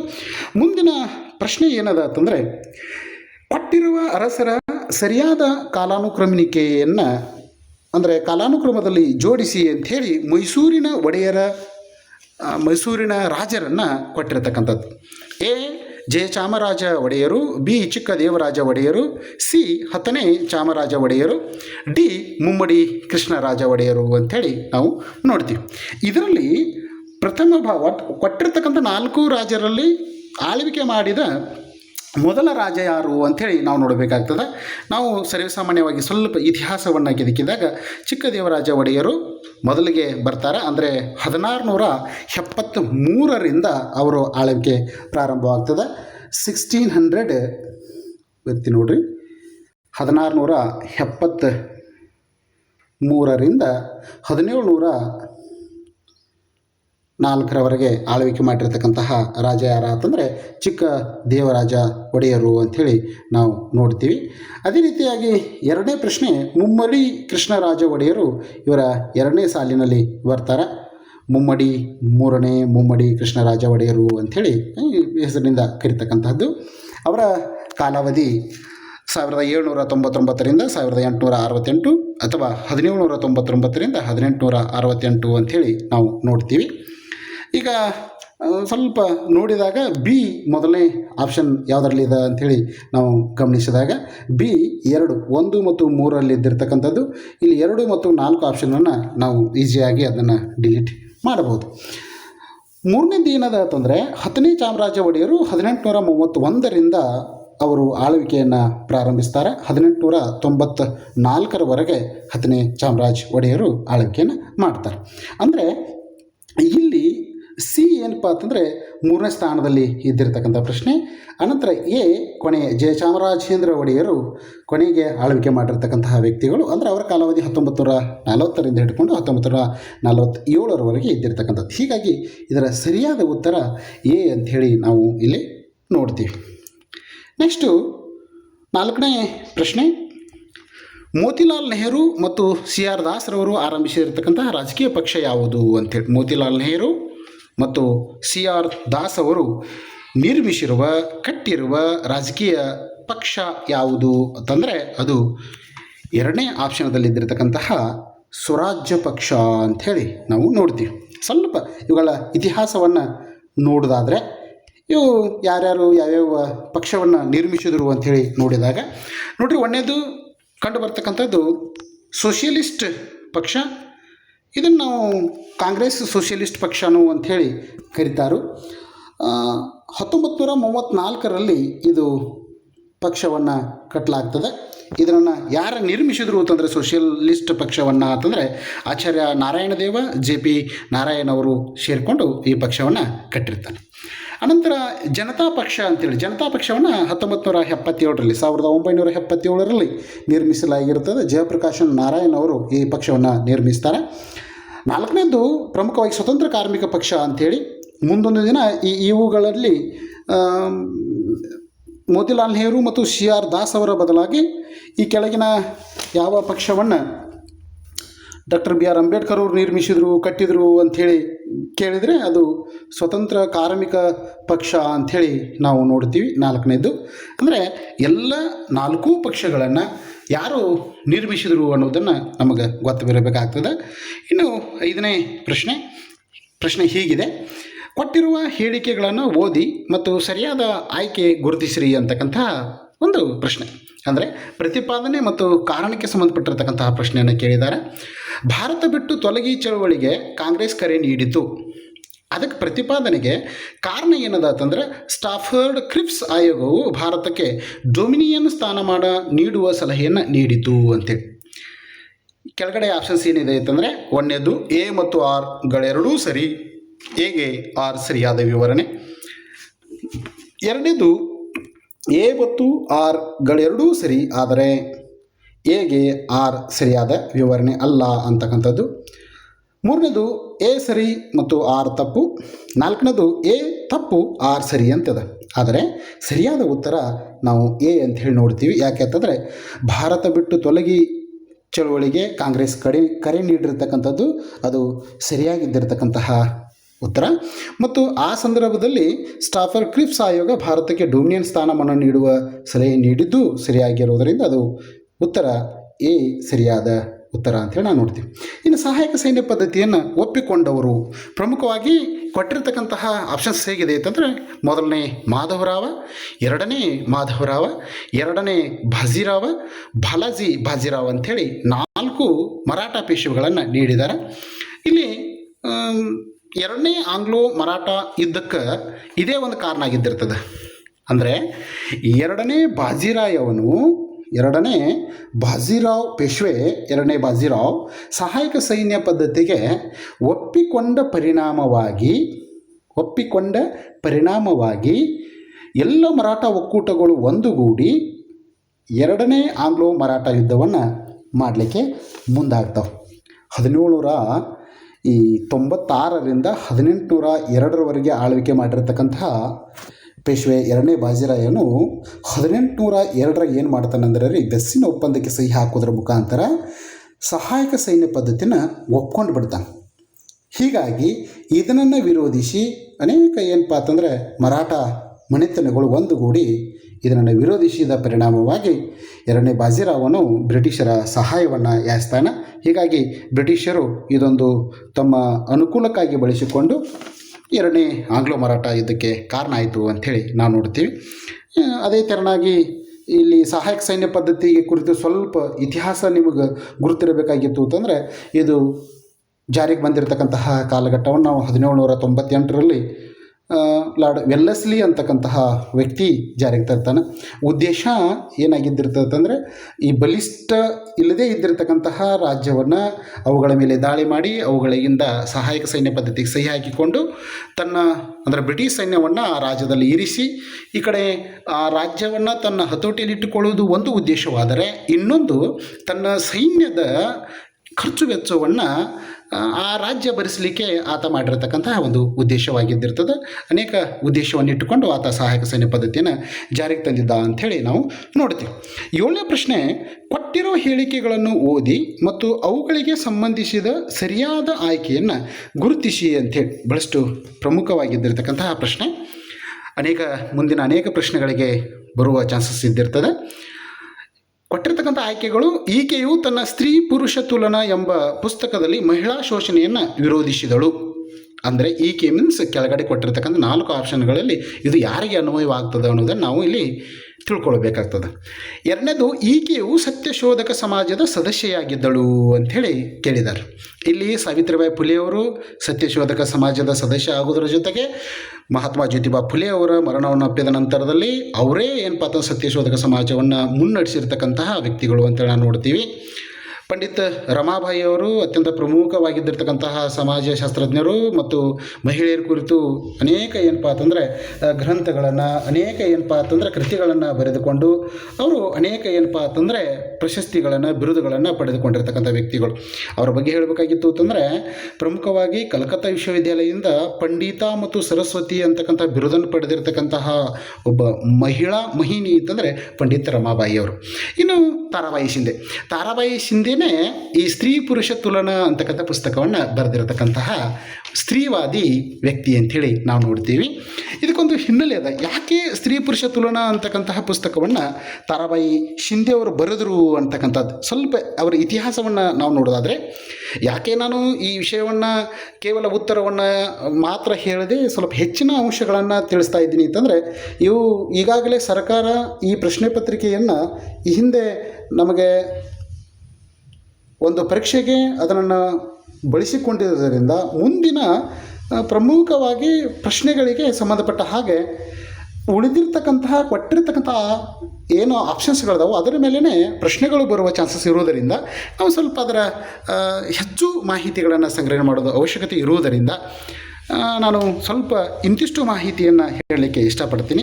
ತಾರಾಬಾಯಿ ಶಿಂದೆ ಅವರ ಕುರಿತು ತಿಳಿಸೋದಾದರೆ, ತಾರಾಬಾಯಿ ಶಿಂದೆ ಅವರು 1850ರಿಂದ 1910 ಕಾಲಘಟ್ಟದಲ್ಲಿ ಇದ್ದಿರತಕ್ಕಂತಹ ಮಹಿಳೆಯರು ಅಂಥೇಳಿ ನಾವು ನೋಡ್ತೀವಿ. ನಿಮ್ಗೆ ಆನ್ಸರಿಗೆ ಗುರುತಾಗಿದ್ದಿರ್ತಕ್ಕಂಥದ್ದು ತಾರಾಬಾಯಿ ಶಿಂದೆ ಬಗ್ಗೆ ನಾವು ನೋಡಬೇಕಾಗಿದ್ದಿರ್ತಕ್ಕಂಥದ್ದು. ಇವರೊಬ್ಬರು ಸ್ತ್ರೀವಾದಿ ವ್ಯಕ್ತಿ. ಇವರು ಈ ಸ್ತ್ರೀ ಪುರುಷ ತುಲನಾ ಅಂತಕ್ಕಂತಹ ಏನೊಂದು ಈ ಪುಸ್ತಕವನ್ನು ಬರೀತಾರಲ್ಲ ಅದನ್ನು 1882ರಲ್ಲಿ ಪುಸ್ತಕವನ್ನು ರಚನೆ ಮಾಡ್ತಾರೆ. 1882ರಲ್ಲಿ ಈ ಪುಸ್ತಕ ರಚನೆ ಆಗ್ತದೆ. ಮತ್ತು ಈ ಪುಸ್ತಕವನ್ನು ರಚನೆ ಮಾಡಲಿಕ್ಕೆ ಕಾರಣ ಏನಾಯ್ತಂದರೆ, 1882ರಲ್ಲಿ ಈ ಮಹಾರಾಷ್ಟ್ರದ ಅಲ್ಲಿ ಪುಣೆ ವೈಭವ ಅಂತಕ್ಕಂತಹ ಒಂದು ಪತ್ರಿಕೆಯಲ್ಲಿ ಒಂದು ಲೇಖನ ಪ್ರಕಟ ಆಗಿದ್ದಿರ್ತದೆ. ಪುಣೆ ವೈಭವ ಅಂತಕ್ಕಂತಹ ಒಂದು ಪತ್ರಿಕೆಯಲ್ಲಿ ಪ್ರಕಟವಾಗಿದ್ದಿರತಕ್ಕಂತಹ ಲೇಖನಕ್ಕೆ ಪ್ರತಿಕ್ರಿಯೆ ನೀಡುವ ಸಲುವಾಗಿ ಅವರು ಈ ಗ್ರಂಥವನ್ನು ರಚನೆ ಮಾಡಿದರು ಅಂಥೇಳಿ ನಾವು ನೋಡ್ತೀವಿ. ಏನಾಗಿತ್ತು ಆ ಪತ್ರಿಕೆಯಲ್ಲಿ ಇದ್ದಿರ್ತಕ್ಕಂಥ ಲೇಖನ ಏನಿತ್ತು ಅಂತಂದರೆ, ಗರ್ಭಪಾತ ಮಾಡಿದ ವಿಧವೆಯೊಬ್ಬಳ ವಿರುದ್ಧ ತೀವ್ರವಾಗಿ ಈ ಪತ್ರಿಕೆ ಏನು ಮಾಡಿರ್ತದೆ ಅಂತಂದ್ರೆ ರೀ, ಅದನ್ನು ಟೀಕಿಸಿದ್ದಿರ್ತದೆ. ಆ ಟೀಕಿಸಿದ ಪರಿಣಾಮವಾಗಿಯೇ ತಾರಾಬಾಯಿ ಶಿಂದೆ ಅವರು ಏನು ಮಾಡ್ತಾರೆ ಅಂತಂದರೆ, ಈ ನಮ್ಮ ಭಾರತದಲ್ಲಿ ಆ ಸಂದರ್ಭದಲ್ಲಿ ಇದ್ದಿರತಕ್ಕಂತಹ ಜಾತಿ ವ್ಯವಸ್ಥೆ, ಪಿತೃಪ್ರಭುತ್ವದ ಏನು ಒಂದು ವ್ಯವಸ್ಥೆ ಐತಲ್ಲ, ಆ ವ್ಯವಸ್ಥೆಯ ವಿರುದ್ಧವಾಗಿ ಈ ಮಹಿಳೆಯರು ಯಾವ ರೀತಿಯಾಗಿ ದಬ್ಬಾಳಿಕೆಗೆ ಒಳಗಾಗ್ತಾ ಇದ್ದಾರಾ ಅನ್ನುವುದನ್ನು, ಅದರ ಮೂಲವನ್ನು ಪ್ರಶ್ನೆ ಮಾಡುವ ಸಲುವಾಗಿ ಧಾರ್ಮಿಕ ಗ್ರಂಥಗಳ ಪಾತ್ರವನ್ನು ಪ್ರಶ್ನೆ ಮಾಡ್ತಕ್ಕಂಥ ಕೆಲಸವನ್ನು ಸ್ತ್ರೀ ಪುರುಷ ತುಲನಾ ಅಂತಕ್ಕಂಥ ಪುಸ್ತಕದಲ್ಲಿ ಮಾಡ್ತಾರೆ. ಅದು ಅಷ್ಟು ಮಾಹಿತಿ ನಮಗೆ ಗುರುತಿರಬೇಕಾಗಿದ್ದಿರ್ತಕ್ಕಂಥದ್ದು. ಇನ್ನೊಬ್ಬರು ಜೀಜಾಬಾಯಿ, ನಿಮ್ಮೆಲ್ಲರಿಗೂ ಗುರ್ತದ, ಮರಾಠ ರಾಜ್ಯವನ್ನು ಕಟ್ಟಿರ್ತಕ್ಕಂತಹ ಶಿವಾಜಿಯವರ ತಾಯಿ, ಅತ್ಯಂತ ಶ್ರೇಷ್ಠ ಮಾತೆ, ಶ್ರೇಷ್ಠ ಒಬ್ಬ ವ್ಯಕ್ತಿಗೆ ಜನ್ಮವನ್ನು ನೀಡಿ ಹಿಂದೂ ಧರ್ಮದ ಅಥವಾ ಹಿಂದೂ ಜನಾಂಗವನ್ನು ಕಟ್ಟಿರ್ತಕ್ಕಂತಹ ಒಬ್ಬ ವ್ಯಕ್ತಿಗೆ ಜನ್ಮ ನೀಡಿರ್ತಕ್ಕಂತಹವಳು ಜೀಜಾಬಾಯಿ ಅಂಥೇಳಿ ನಾವು ನೋಡ್ತೀವಿ. 8ನೇ ಪ್ರಶ್ನೆ ಈ ರೀತಿಯಾಗಿದ್ದಿರ್ತಕ್ಕಂಥದ್ದು, ಕೆಳಗೆ ಕೊಟ್ಟಿರುವ ನಿಬಂಧನೆಯು ಸಂಬಂಧಿಸಿರುವುದು, ಕೊಟ್ಟಿರ್ತಕ್ಕಂತಹ ಒಂದು ನಿಬಂಧನೆ ಕೆಳಗಡೆ 4 ಆಪ್ಷನ್ಸ್ಗಳಿಗೆ ಎದಕ್ಕೆ ಸಂಬಂಧಪಟ್ಟಿದೆ ಅಂತಕ್ಕಂಥ ಒಂದು ಪ್ರಶ್ನೆ. ತನ್ನ ಆಸ್ಥಾನದಲ್ಲಿ ಬ್ರಿಟಿಷ್ ರೆಸಿಡೆಂಟನ್ನು ರಾಜನು ಇಟ್ಟುಕೊಳ್ಳಬೇಕು ಮತ್ತು ಆತನ ಖರ್ಚನ್ನು ಆತನೇ ಭರಿಸಬೇಕು ಅಂತಕ್ಕಂಥದ್ದು ಒಂದು ವಾಕ್ಯ. ಕೆಳಗಡೆ ಕೊಟ್ಟಿರ್ತಕ್ಕಂಥ ಒಡೆದು ಆಳುವ ನೀತಿಗೆ ಸಂಬಂಧಪಟ್ಟಿದೆಯೋ, ಸಹಾಯಕ ಸೈನ್ಯ ಪದ್ಧತಿಗೆ ಸಂಬಂಧಪಟ್ಟಿದೆಯೋ, ದತ್ತು ಮಕ್ಕಳಿಗೆ ಹಕ್ಕಿಲ್ಲ ಅಂತಕ್ಕಂಥ ನೀತಿಗೆ ಸಂಬಂಧಪಟ್ಟಿದೆಯೋ, ಅಥವಾ ಒಳಗೊಳ್ಳುವ ನೀತಿಗೆ ಸಂಬಂಧಪಟ್ಟಿರ್ತಕ್ಕಂತಹದ್ದು ಅಂಥೇಳಿ ಕೇಳ್ತಾನೆ. ಇಲ್ಲಿ ನಾವು ಸ್ವಲ್ಪ ಈ ಮುಂಚಿತವಾಗಿ ಹೇಳಿದ ಹಾಗೆ ಸ್ವಲ್ಪ ನಾವು ಇದರ ಬಗ್ಗೆ ಇತಿಹಾಸವನ್ನು ನೋಡೋದಾದರೆ, ಒಡೆದು ಆಳುವ ನೀತಿ ಯಾವಾಗ ಜಾರಿಗೆ ಬಂತು ಅಂತಕ್ಕಂಥದ್ದು. ಈ ಒಡೆದು ಆಳುವ ನೀತಿಯನ್ನು ಬ್ರಿಟಿಷರು ಇದನ್ನು 1905 ಬರ್ತದೆ. ಕರ್ಜನ್ ಏನು ಮಾಡ್ತಾನೋ ಅಂತಂದರೆ, ಲಾರ್ಡ್ ಕರ್ಜನ್ ಅವಾಗ ಭಾರತದ ಗವರ್ನರ್ ಜನರಲ್ ಆಗಿದ್ದಿರ್ತಾನೆ. ಆತ ಗವರ್ನರ್ ಜನರಲ್ ಅಂದ್ಕಿಂತ ಭಾರತದ ವೈಸ್ರಾಯ್ ಆಗಿದ್ದಿರ್ತಾನೆ. ಆತ ಈ ಹಿಂದೂ ಮತ್ತು ಮುಸಲ್ಮಾನರ ಜನಾಂಗವನ್ನು ಒಡಿಲಿಕ್ಕೆ ಒಂದು ವಿಶಾಲವಾಗಿದ್ದಿರ್ತಕ್ಕಂಥ ಪ್ರದೇಶ ಅಂತಕ್ಕಂಥ ಒಂದು ನೆಪವನ್ನು ಒಡ್ಡಿ ಆತ ಈ ಪೂರ್ವ ಬಂಗಾಳ ಮತ್ತು ಪಶ್ಚಿಮ ಬಂಗಾಳ ಅಂಥೇಳಿ ವಿಭಜಿಸ್ತಾನೆ. ಇದರ ಮುಖಾಂತರ ಈ ಧರ್ಮದ ಮಧ್ಯೆ ಒಡೆದಾಡ್ತಕ್ಕಂಥ ನೀತಿಯನ್ನು ಜಾರಿಗೆ ತಂದ ಅಂತೇಳಿ ನೋಡ್ತೀವಿ. ಅದು ಯಾವಾಗ? 1905. ಎರಡನೇದು ಆಪ್ಷನ್ಸ್ ಏನಿದೆ, ಸಹಾಯಕ ಸೈನ್ಯ ಪದ್ಧತಿ. ಸಹಾಯಕ ಸೈನ್ಯ ಪದ್ಧತಿ ಜಾರಿಗೆ ಬಂದಿರತಕ್ಕಂಥದ್ದು 1798 ಜಾರಿಗೆ ಬಂತು. ಇದನ್ನು ಯಾರು ಜಾರಿಗೆ ತಂದರು? ನಾನು ಈ ಮುಂಚಿತವಾಗಿ ಈ ಪ್ರಶ್ನೆ ಚರ್ಚೆ ಮಾಡಬೇಕಾದ್ರೆ, 2ನೇ ಆಂಗ್ಲೋ ಮರಾಠ ಯುದ್ಧಕ್ಕೆ ಸಂಬಂಧಪಟ್ಟ ಹಾಗೆ ಚರ್ಚೆ ಮಾಡಬೇಕಾದ್ರೆ ಇದು ನಾನು ನಿಮ್ಮ ಜೊತೆ ಹಂಚಿಕೊಂಡೆ. ಅಂದರೆ ಈ ಮರಾಠ ಪೇಶ್ವೆಗಳ ಕಾಲಘಟ್ಟದಲ್ಲಿ ಇದನ್ನು ನಾನು ಚರ್ಚೆ ಮಾಡುತ್ತಿದ್ದೆ ನಿಮಗೆ. ಲಾರ್ಡ್ ವೆಲ್ಲೆಸ್ಲಿ ಅಂತಕ್ಕಂಥ ವ್ಯಕ್ತಿ ಸಹಾಯಕ ಸೈನ್ಯ ಪದ್ಧತಿಯನ್ನು ಜಾರಿಗೆ ತಂದ ಅಂಥೇಳಿ ನಾವು ನೋಡ್ತೀವಿ. ಲಾರ್ಡ್ ವೆಲ್ಲೆಸ್ಲಿ ಅಂತಕ್ಕಂತಹ ವ್ಯಕ್ತಿ, ಲಾರ್ಡ್ ವೆಲ್ಲೆಸ್ಲಿ ಅಂತಕ್ಕಂಥ ವ್ಯಕ್ತಿ ಇದನ್ನು ಜಾರಿಗೆ ತರ್ತಾನೆ. ಯಾವಾಗ ಜಾರಿಗೆ ತಂದ ಅನ್ನೋದು ಅಂತಂದರೆ 1798 ಇದನ್ನು ಜಾರಿಗೆ ತರ್ತಾನೆ. ಉದ್ದೇಶ ಏನಾತಂದರೆ, ಬ್ರಿಟಿಷ್ ಸೈನ್ಯದ ಖರ್ಚು ವೆಚ್ಚವನ್ನು ಕಡಿಮೆ ಮಾಡುವುದು ಮತ್ತು ಬ್ರಿಟಿಷರ ಅಧೀನದಲ್ಲಿ ಭಾರತೀಯ ರಾಜರನ್ನು ಇರಿಸಿಕೊಳ್ತಕ್ಕಂಥ ವ್ಯವಸ್ಥೆ. ಆತ ತಂದಿರತಕ್ಕಂಥ ಉದ್ದೇಶವೇ, ಯಾವ ಒಬ್ಬ ಭಾರತೀಯ ರಾಜ ಸಹಾಯಕ ಸೈನ್ಯ ಒಪ್ಪಂದಕ್ಕೆ ಸಹಿ ಹಾಕುತ್ತಾನೋ ಆತ ತನ್ನ ರಾಜ್ಯದಲ್ಲಿ ಬ್ರಿಟಿಷ್ ಸೈನ್ಯವನ್ನು ಇರಿಸಿಕೊಳ್ಳಬೇಕು ಮತ್ತು ಆ ಬ್ರಿಟಿಷ್ ಸೈನ್ಯದ ಎಲ್ಲ ಖರ್ಚು ವೆಚ್ಚಗಳನ್ನು ಅದೇ ರಾಜ್ಯ ನೋಡಿಕೊಳ್ಳಬೇಕು. ಹಾಗೇನಾದರೂ ಆ ಸೈನ್ಯದ ವೇತನವನ್ನು, ಆ ಸೈನ್ಯದ ಖರ್ಚು ವೆಚ್ಚವನ್ನು ಆ ರಾಜನಿಗೆ ನೋಡಿಕೊಳ್ಳಲಿಕ್ಕೆ ಆಗದೇ ಇದ್ದರೆ ಅಷ್ಟೇ ಪ್ರಮಾಣದ ಭೂಪ್ರದೇಶವನ್ನು ಬ್ರಿಟಿಷರಿಗೆ ಬಿಟ್ಟುಕೊಳ್ಳಬೇಕು ಅಂಥೇಳಿ ಒಂದು. ಎರಡನೇದು, ಆ ಸೈನ್ಯಕ್ಕೆ ಅಂದರೆ ಸಹಾಯಕ ಸೈನ್ಯಕ್ಕೆ ಸಹಿ ಹಾಕಿದ್ದಿರ್ತಕ್ಕಂತಹ ಆ ದೊರೆ ತನ್ನ ರಾಜ್ಯದಲ್ಲಿ ಒಬ್ಬ ಬ್ರಿಟಿಷ್ ರೆಸಿಡೆಂಟನ್ನು ಇಟ್ಕೊಳ್ಬೇಕು. ಅಂದರೆ ಆ ರಾಜ್ಯದ ರಾಜನ ಚಲನವಲನವನ್ನು ತಿಳಿದುಕೊಳ್ಳಲಿಕ್ಕೆ ಈ ಬ್ರಿಟಿಷ್ ರೆಸಿಡೆಂಟ್ಸ್ ನೋಡ್ಕೊಳ್ತಾ ಇದ್ದ. ಹೀಗಾಗಿ ಆ ರಾಜನು ಬ್ರಿಟಿಷರ ಮೇಲೆ ಮತ್ತೊಮ್ಮೆ ದಾಳಿ ಮಾಡದೇ ರೀತಿಯಲ್ಲಿ ನೋಡ್ಕೊಳ್ತಕ್ಕಂಥ ವ್ಯವಸ್ಥೆ ಇತ್ತು. ಹೀಗೆ ಅನೇಕ ಅಂಶಗಳನ್ನು ನಾವು ಅದರಲ್ಲಿ ನೋಡ್ತೀವಿ. ಅದರ ಎಲ್ಲ ಅಂಶಗಳು ಈಗ ಚರ್ಚೆ ಮಾಡತಕ್ಕಂತಹ ಸಮಯವಲ್ಲ. ನೀವು ಸಹಾಯಕ ಸೈನ್ಯ ಪದ್ಧತಿ ನಿಬಂಧನೆಗಳನ್ನು ನೋಡಿಕೊಂಡ್ರಿ ಅಂತಂದರೆ ನಿಮಗೆ ಸುಲಭ ಆಗ್ತದೆ. ಇನ್ನು 3ನೇ ಆಪ್ಷನ್ಸ್ ಏನಿದೆ ಅಂತಂದರೆ, ಪ್ರಮುಖವಾಗಿ ಅದು ದತ್ತು ಮಕ್ಕಳಿಗೆ ಹಕ್ಕಿಲ್ಲ ಅಂತಕ್ಕಂಥ ನೀತಿ. ಇದರ ಬಗ್ಗೆನೂ ಗುರುತಿರಬೇಕು. ಮುಂದೆ ಬರ್ತಕ್ಕಂಥ ಅನೇಕ ಪ್ರಶ್ನೆಗಳಿಗೆ ಇದರ ಮೇಲೆ ಪ್ರಶ್ನೆ ಬರ್ತಾವೆ. ದತ್ತು ಮಕ್ಕಳಿಗೆ ಹಕ್ಕಿಲ್ಲ ಅಂತಕ್ಕಂತಹ ನೀತಿಯನ್ನು 1848 1848ರಲ್ಲಿ ಇದನ್ನು ಲಾರ್ಡ್ ಡಾಲ್ ಹೌಸಿ ಅಂತಕ್ಕಂತಹ ವೈಸ್ರಾಯ್ ಜಾರಿಗೆ ತರ್ತಾನೆ. ಲಾರ್ಡ್ ಡಾಲ್ ಹೌಸಿ ಅಂತಕ್ಕಂತಹ ಆಗಿನ ಗವರ್ನರ್ ಜನರಲ್ ಜಾರಿಗೆ ತರ್ತಾನೆ. ಇದರ ಉದ್ದೇಶ ಏನಾಯ್ತಂದರೆ, ಯಾವ ರಾಜನೂ ತನ್ನ ಸ್ವಂತ ಗಂಡು ಮಕ್ಕಳು ಇಲ್ಲದೆ ಮರಣವನ್ನಪ್ಪಿದ್ದರೆ ಆತನ ರಾಣಿಯು ಅಥವಾ ಆತನು ದತ್ತು ತೆಗೆದುಕೊಳ್ಳಿಕ್ಕೆ ಯಾವುದೇ ರೀತಿಯಾಗಿದ್ದಿರ್ತಕ್ಕ ಹಕ್ಕಿರುವುದಿಲ್ಲ ಅನ್ನೋದನ್ನು ತಿಳಿಸ್ತಕ್ಕಂಥದ್ದು. ಇನ್ನು ನಾಲ್ಕನೇ ಆಪ್ಷನ್ಸ್ ವಿಚಿತ್ರ ಅಂದರೆ ಒಂಥರ ವಿಶೇಷವಾಗಿದ್ದಿರ್ತಕ್ಕಂಥದ್ದು ಏನು ಅಂತಂದರೆ ಒಳಗೊಳ್ಳುವ ನೀತಿ ಅಂತಕ್ಕಂಥ ಒಂದು ಪ್ರಶ್ನೆ ಇದೆ. ಒಳಗೊಳ್ಳುವ ನೀತಿ ಇಲ್ಲಿ ನಾವು ಎರಡು ರೀತಿಯನ್ನು ನೋಡ್ತೀವಿ. ಒಂದು ಪ್ರಮುಖವಾಗಿ ನಾವು ಈ ಹಿಂದೆ ಬ್ರಿಟಿಷರ ಕಾಲಾವಧಿಯಲ್ಲಿ ಶಿಕ್ಷಣಕ್ಕೆ ವ್ಯವಸ್ಥೆಗೆ ಸಂಬಂಧಪಟ್ಟಂಗೆ ಒಳಗೊಳ್ಳುವ ನೀತಿ ಅಂತ ನೋಡೋದಾದರೆ, ಇನ್ನೊಂದು ಈ 11ನೇ ಪಂಚವಾರ್ಷಿಕ ಯೋಜನೆ ಅಡಿಯಲ್ಲಿ 2007ರಿಂದ ನಾವು ಪ್ರಮುಖವಾಗಿ 2012ರ ಅವಧಿಯಲ್ಲಿ ಇದ್ದಿರತಕ್ಕಂತಹ ಎಲ್ಲರನ್ನು ಒಳಗೊಂಡ ಬೆಳವಣಿಗೆ ಅಂತಕ್ಕಂಥದ್ದು, ಇನ್ಕ್ಲೂಸಿವ್ ಗ್ರೋತ್ ಅಂತಕ್ಕಂತಹ ಒಂದು ನೀತಿಯನ್ನು ಹಾಕಿಕೊಂಡು ಆರ್ಥಿಕವಾಗಿ ಹಿಂದುಳಿದಿರ್ತಕ್ಕಂಥ ಜನರನ್ನು ಮುಂದೆ ತರಲಿಕ್ಕೆ ಜಾರಿಗೆ ತಂದಿರತಕ್ಕಂಥ ಯೋಜನೆಯಲ್ಲಾಯಿತು. ಈ ಪ್ರಶ್ನೆಯನ್ನು ಯಾವ ಆಧಾರವಾಗಿ ಇಟ್ಕೊಂಡಿದ ಪ್ರಶ್ನೆಯನ್ನು ತೆಗೆದಿದ್ದಾರೆ ಅನ್ನೋದನ್ನು ಸ್ವಲ್ಪ ಗಮನಿಸಬೇಕಾಗಿದ್ದಿರ್ತಕ್ಕಂಥದ್ದು. ನಿಮಗೇನಾದರೂ ಗೊತ್ತಾದರೆ ಕಮೆಂಟ್ ಬಾಕ್ಸಲ್ಲಿ ನೀವು ಅದನ್ನು ತಿಳಿಸಿರಿ ಅಂತಕ್ಕಂಥ ಮಾತನ್ನು ಹೇಳ್ತಾ, ಮುಂದಿನ ಪ್ರಶ್ನೆ ಅ ಪಟ್ಟಿಯಲ್ಲಿ ವರ್ಷಗಳನ್ನು ಮತ್ತು ಬ ಪಟ್ಟಿಯಲ್ಲಿ ಅವುಗಳಿಗೆ ಸೇರಿದ ಕಾಯ್ದೆಗಳನ್ನು ನೀಡಲಾಗಿದ್ದು ಅವುಗಳು ಸರಿಹೊಂದುವ ಆಯ್ಕೆ ಗುರುತಿಸಿ ಅಂಥೇಳಿ. ಅ ಪಟ್ಟಿಯಲ್ಲಿದ್ದಿರ್ತಕ್ಕಂಥವುಗಳು 1773, 1784, 1909, 1919 ಇವೆಲ್ಲವುಗಳು ಬ್ರಿಟಿಷರ ಕಾಲಾವಧಿಯಲ್ಲಿ ಜಾರಿಗೆ ಬಂದಿರತಕ್ಕಂತಹ ಕಾಯ್ದೆಗಳಿಗೆ, ಶಾಸನಗಳಿಗೆ ಸಂಬಂಧಪಟ್ಟಂಗೆ. ಅಂದರೆ 1773ರ ರೆಗ್ಯುಲೇಟಿಂಗ್ ಆ್ಯಕ್ಟ್, 1784ರ ಫಿಟ್ಸ್ ಇಂಡಿಯಾ ಆ್ಯಕ್ಟ್, 1909ರ ಭಾರತ ಸರ್ಕಾರ ಕಾಯ್ದೆ ಅಂತೇಳಿ ಕರೀತಾರೆ, ಭಾರತ ಪರಿಷತ್ ಕಾಯ್ದೆನೂ ಅಂತೇಳಿ ಕರೀತಾರೆ.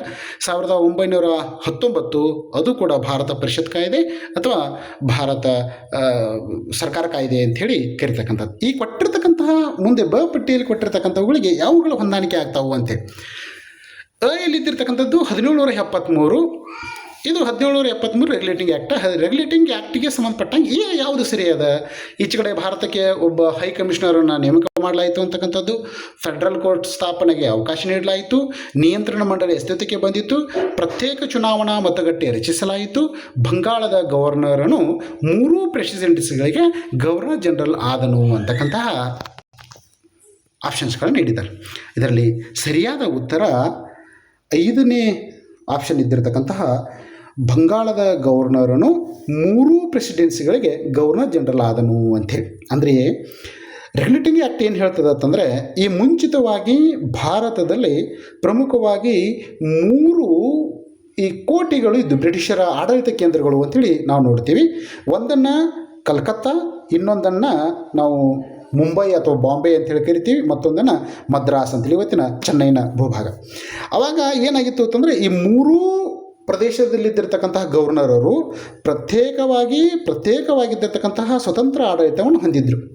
1773ರಲ್ಲಿ ಈ ಅತ್ಯಂತಹ ಭ್ರಷ್ಟಾಚಾರದಲ್ಲಿ ಬ್ರಿಟಿಷ್ ಅಧಿಕಾರಿಗಳು ತೊಡಗಿಕೊಂಡಿದ್ದಾರಾ ಅಂಥೇಳಿ ಬ್ರಿಟಿಷ್ ಸರ್ಕಾರ ಏನು ಮಾಡ್ತದೆ, ಇವರು ಎಲ್ಲರ ಮೇಲೆ ಒಂದು ನಿಯಂತ್ರಣ ಹೇರಬೇಕು ಅಂಥೇಳಿ ಆ ಸಂದರ್ಭದಲ್ಲಿ 1773ರಾಗ ಬಂಗಾಳದಲ್ಲಿದ್ದಿರ್ತಕ್ಕಂಥ ಗವರ್ನರು ಇನ್ನು ಮುಂದೆ ಮುಂಬೈ ಮತ್ತು ಮದ್ರಾಸ್ನ ಗವರ್ನರ್ಗಳ ಮೇಲೆ ತಾನೇ ಏನಪ್ಪ ಹೆಡ್ಡ ಅನ್ನುವ ರೀತಿಯಲ್ಲಿ, ಅಂದರೆ ಅವನನ್ನು 3 ಬಂಗಾಳ ಆಗಿರ್ಬೋದು, ಕಲ್ಕತ್ತಾ ಆಗಿರ್ಬೋದು, ಮದ್ರಾಸ್ಗಳಿಗೆ ತಾನ ಪ್ರೆಸಿಡೆನ್ಸಿಯ ಗವರ್ನರ್ ಇದ್ದವನನ್ನು ಗವರ್ನರ್ ಜನರಲ್ನನ್ನಾಗಿ ನೇಮಕ ಮಾಡಲಾಗ್ತದೆ. ಮುಂದೆ ಇದರ ಪ್ರಯುಕ್ತವಾಗಿ ಇನ್ನು ಮುಂದೆ ಅದು ಮುಂಬೈ ಮತ್ತು ಮದ್ರಾಸುಗಳು ಯಾವುದೇ ರೀತಿಯಾಗಿದ್ದಿರತಕ್ಕಂತಹ ಸ್ವತಂತ್ರ ಒಪ್ಪಂದಗಳು ಮಾಡಿಕೊಳ್ಳುವುದು ಅಥವಾ ಯುದ್ಧ ಮಾಡುವುದು ತಡೆ ಹಿಡಲಾಗ್ತದೆ. ತೀರಾ ಅವಶ್ಯಕತೆವಿದ್ದಾಗ ಮಾತ್ರ ಯುದ್ಧ ಮಾಡೋದು, ಒಪ್ಪಂದ ಮಾಡುವುದು ಅದನ್ನು ಅಪ್ಲೈಯನ್ನು ಮಾಡಿರ್ತಾರೆ. 1784ರಿಗೆ ಸಂಬಂಧಪಟ್ಟಿರ್ತಕ್ಕಂತಹ ಒಂದು ಆಪ್ಷನ್ಸ್ ಕೊಟ್ಟಿರ್ತಕ್ಕಂಥ ಅದನ್ನು ಫಿಟ್ಸ್ ಇಂಡಿಯಾ ಆ್ಯಕ್ಟ್ ಅಂಥೇಳಿ ಕರಿತೀವಿ. ಇದು ಈ ಕಾಯ್ದೆಯಲ್ಲಿ ಬಂದಿರತಕ್ಕಂಥದ್ದು ನಿಯಂತ್ರಣ ಮಂಡಳಿ ಅಸ್ತಿತ್ವಕ್ಕೆ ಬರ್ತದೆ. ನಿಯಂತ್ರಣ ಮಂಡಳಿ ಅಂತೇಳಿ ಹಂಗಂದ್ರೆ ಇದಕ್ಕಿಂತ ಮುಂಚಿತವಾಗಿ ಯಾವುದಿತ್ತು ಅಂತಂದರೆ 1773ರಲ್ಲಿ ಈ ನಿಯಂತ್ರಣ ಮಂಡಳಿಯಲ್ಲಿ ನಿರ್ದೇಶಕ ಮಂಡಳಿ ಅಂತಿತ್ತು. ಅಂದರೆ ಭಾರತದಲ್ಲಿ ಈ ವಿಶೇಷವಾಗಿ ಸೈನ್ಯಕ್ಕೆ ಸಂಬಂಧಪಟ್ಟ ಹಾಗೆ, ಆಡಳಿತಕ್ಕೆ ಸಂಬಂಧಪಟ್ಟ ಹಾಗೆ ಏನಾದರೂ ಹೇಳಬೇಕಾಗಿತ್ತು ಅಂತಂದರೆ ಒಂದು ನಿರ್ದೇಶಕ ಮಂಡಳಿ ಅಂತಿತ್ತು, ಅದು ಆ ಕಾರ್ಯವನ್ನು ಮಾಡ್ತಾಯಿತ್ತು. ಮುಂದೆ 1784 ಏನು ಫಿಟ್ಸ್ ಇಂಡಿಯಾ ಆ್ಯಕ್ಟ್ ಬರ್ತದಲ್ಲ, ಆ ನಿರ್ದೇಶಕ ಮಂಡಳಿಯ ಬೇಡ, ಇನ್ನು ಮುಂದೆ ಆ ನಿರ್ದೇಶಕ ಮಂಡಳಿಯನ್ನು ತೆಗೆದುಹಾಕಿ ನಿಯಂತ್ರಣ ಮಂಡಳಿ ಅಂಥೇಳಿ ಜಾರಿಗೆ ಬರ್ತದೆ.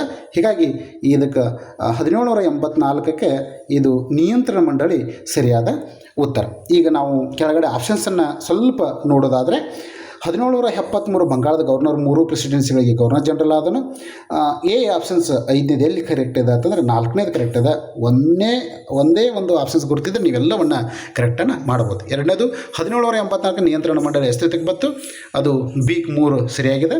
1909ರಲ್ಲಿ 1909ಕ್ಕೆ ಸಂಬಂಧಪಟ್ಟ ಹಾಗೆ ಅದಕ್ಕೆ ಪ್ರತ್ಯೇಕ ಚುನಾವಣಾ ಮತಗಟ್ಟೆಗೆ ಸಂಬಂಧಪಟ್ಟಿರ್ತಕ್ಕಂಥದ್ದು ಅಂಥೇಳಿ ನಾವು ನೋಡ್ತೀವಿ.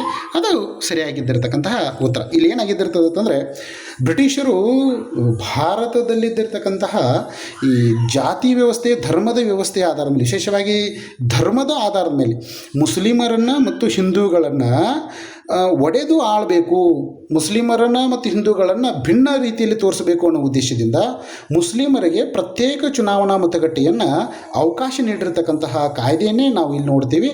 ಅದು 1909ರ ಕಾಲಘಟ್ಟದಾಗ ಬಂದಿರತಕ್ಕಂಥದ್ದು. ಅಂದರೆ ಅದಕ್ಕೆ ಸಿಗೆ 4 ಸರಿಯಾದ ಉತ್ತರವನ್ನು ನಾವು ನೋಡ್ತೀವಿ. 4ನೇದು 1919ರ ಕಾಯ್ದೆ ಎದಕ್ಕೆ ಸಂಬಂಧಪಟ್ಟದ ಅಂತಂದರೆ, ಅದಕ್ಕೆ D1 ಭಾರತಕ್ಕೆ ಒಬ್ಬ ಹೈ ಕಮಿಷನರನ್ನು ನೇಮಕ ಮಾಡಲಾಗ್ತದೆ. ಇಲ್ಲಿ ಭಾಳಷ್ಟು ಸರ್ಕಾರ ಅಂದರೆ ಬ್ರಿಟಿಷ್ ಸರ್ಕಾರ ಬದಲಾವಣೆಗಳನ್ನು ತಂದು ಭಾರತಕ್ಕೆ ಆ ಸಂದರ್ಭದಲ್ಲಿ ಇದ್ದಿರತಕ್ಕಂತಹ ಆಳ್ವಿಕೆಗೆ ಸಂಬಂಧಪಟ್ಟಂಗೆ ಕೇಂದ್ರ ಸರ್ಕಾರ ಮತ್ತು ಪ್ರಾಂತೀಯ ಸರ್ಕಾರದ ರಚನೆಗೆ ಅವಕಾಶ ಮಾಡಿಕೊಟ್ಟಿರ್ತದೆ. ಅದಾದ ತರುವಾಯ ಒಬ್ಬ ಹೈ ಕಮಿಷನರನ್ನು ನೇಮಕ ಮಾಡಿ ಅದನ್ನು ಆಡಳಿತವನ್ನು ನೋಡ್ಕೊಳ್ತಕ್ಕಂಥ ಜವಾಬ್ದಾರಿಯನ್ನು ಅಥವಾ ಮೇಲುಸ್ತುವಾರಿಯನ್ನು ಕೊಟ್ಟಿರ್ತದೆ. ಇನ್ನೊಂದು ಉಳಿದಿರತಕ್ಕಂಥದ್ದು ಈ ಫೆಡ್ರಲ್ ಕೋರ್ಟ್ ಸ್ಥಾಪನೆಗೆ ಅವಕಾಶ ನೀಡಲಾಯಿತು ಅಂತಕ್ಕಂಥದ್ದು. ಈ ಫೆಡ್ರಲ್ ಕೋರ್ಟ್ ಸ್ಥಾಪನೆಗೆ ಅವಕಾಶ ನೀಡಲಾಯಿತು ಅಂತಕ್ಕಂಥದ್ದು ಕೂಡ 1935ರ ಶಾಸನ ಅಂಥೇಳಿ ಬಂದಿರ್ತದೆ. 1935ರ ಭಾರತ ಸರ್ಕಾರ ಕಾಯ್ದೆ ಅಂಥೇಳಿ ನಾವು ಕರಿತೀವಿ. ನಮ್ಮ ಮುಂದೆ ಭಾರತ ಸಂವಿಧಾನವನ್ನು ರಚನೆ ಮಾಡಬೇಕಾದ್ರೂ ಕೂಡ 1935ರ ಶಾಸನವನ್ನು ನಾವು ಒಂಥರ ಮಿನಿ ಸಂವಿಧಾನದ ರೂಪದಲ್ಲಿ ನೋಡ್ತೀವಿ. ಭಾಳಷ್ಟು ಅಂಶಗಳ ಅದನ್ನು ನಾವು ನಮ್ಮ ಸಂವಿಧಾನದಲ್ಲಿ ಎತ್ತಿ ಹಾಕ್ಕೊಂಡಿರ್ತಕ್ಕಂಥದ್ದು. ಏನಿದು ಅಂತಂದರೆ, ಫೆಡ್ರಲ್ ಕೋರ್ಟ್ ಸ್ಥಾಪನೆಗೆ ಅವಕಾಶ ನೀಡಲಾಯಿತು ಅಂತಂದರೆ 1773ರಾಗ ರೆಗ್ಯುಲೇಟಿಂಗ್ ಆ್ಯಕ್ಟ್ ಬಂದಿರ್ತದಲ್ಲ, ಆ ಸಂದರ್ಭದಾಗ ಭಾರತದಲ್ಲಿ ಹೈಕೋರ್ಟ್ಗಳ ಸ್ಥಾಪನೆಗೆ ಅವಕಾಶ ಮಾಡಿಕೊಟ್ಟಿರ್ತಾರೆ. ಹೀಗಾಗಿ ಭಾರತದಲ್ಲಿ ಸ್ಥಾಪನೆಯಾದ ಮೊಟ್ಟ ಮೊದಲ ಹೈಕೋರ್ಟ್ ಅಂತೇಳಿ ನಾವು ಕಲ್ಕತ್ತಾ ಹೈಕೋರ್ಟನ್ನು ನೋಡ್ತೀವಿ. ಅದಾದ ತರುವಾಯ ಬಾಂಬೆ, ಅನಂತರ ಮದ್ರಾಸ್ನಲ್ಲಿ 3 ಹೈಕೋರ್ಟ್ಗಳು ಇದ್ದಿರ್ತಾವೆ. ಆದರೆ ಈ ಹೈಕೋರ್ಟ್ಗಳ ಮೇಲ್ಮನವಿಯನ್ನು ಸ್ವೀಕರಿಸಲಿಕ್ಕೆ ಅದರದ್ದೇ ಆಗಿದ್ದಿರ್ತಕ್ಕಂತಹ ಒಂದು ಅದರ ಮೇಲಿನ ಕೋರ್ಟ್ಗೆ ಅಥವಾ ಮೇಲಿನ ಒಂದು ನ್ಯಾಯಾಂಗ ವ್ಯವಸ್ಥೆ ಇರೋಂಗಿಲ್ಲ. ಆ ಉದ್ದೇಶದಿಂದ 1935ರಲ್ಲಿ ಫೆಡ್ರಲ್ ಕೋರ್ಟನ್ನು ಈ ಕಾಯ್ದೆ ಅನ್ವಯ ಸರ್ಕಾರ ರಚನೆ ಮಾಡ್ತದೆ. ಆವಾಗ 1935ರ ಭಾರತ ಸರ್ಕಾರ ಕಾಯ್ದೆಯಲ್ಲಿ ಏನು ಫೆಡ್ರಲ್ ಕೋರ್ಟ್ ಸ್ಥಾಪನೆಗೆ ಅವಕಾಶ ನೀಡಿತೋ, ಅವಕಾಶ ನೀಡಿದ ಪರಿಣಾಮವಾಗಿ ಮುಂದೆ 1937ರಲ್ಲಿ ಫೆಡ್ರಲ್ ಕೋರ್ಟ್ ಸ್ಥಾಪನೆ ಆಗ್ತದೆ. ಏನಿದು ಫೆಡ್ರಲ್ ಕೋರ್ಟ್ ಅಂತಕ್ಕಂಥ ಪ್ರಶ್ನೆ ತಿಳಿಯಲಿ ಬರ್ತದೆ. ನಿಮ್ಗೆ ಅಗದಿ ಸಿಂಪಲ್ಲಾಗಿ ಹೇಳಬೇಕು ಅಂತಂದರೆ, ಇವತ್ತಿನ ಸುಪ್ರೀಂ ಕೋರ್ಟ್ ಇದ್ದ ಹಾಗೆ. ಅವಾಗ ಏನಾಗಿತ್ತು ಅಂತಂದರೆ, ಕೇಂದ್ರ ಸರ್ಕಾರ ಮತ್ತು ಪ್ರಾಂತ್ಯಗಳ ಮಧ್ಯೆ ಏನಾದರೂ ಸಮಸ್ಯೆ ಬಂದರೆ ಅದನ್ನು ತೀರ್ಮಾನ ಮಾಡ್ತಕ್ಕಂತಹ, ಅದನ್ನು ನ್ಯಾಯ ತೀರ್ಮಾನ ಮಾಡ್ತಕ್ಕಂಥ ಕೆಲಸ ಈ ಫೆಡ್ರಲ್ ಕೋರ್ಟ್ ಮಾಡ್ತಾಯಿತ್ತು. ಅದು ಪ್ರಮುಖವಾಗಿ ಯಾವ್ಯಾವ ಕೆಲಸ ಅಂತಂದರೆ, ನೀವು ನೇರವಾಗಿ ಮೂಲ ಆಗಿರ್ಬೋದು, ಮೇಲ್ಮನವಿ ಆಗಿರ್ಬೋದು, ಅಥವಾ ಸಲಹಾ ವ್ಯಾಪ್ತಿ ಆಗಿರ್ಬೋದು, ಇಷ್ಟು ಅಂಶಗಳಿಗೆ ಸಂಬಂಧಪಟ್ಟ ಹಾಗೆ ಏನಪ್ಪ ಅಂತಂದರೆ ನ್ಯಾಯವನ್ನು ತೀರ್ಮಾನ ಮಾಡ್ತಾಯಿತ್ತು.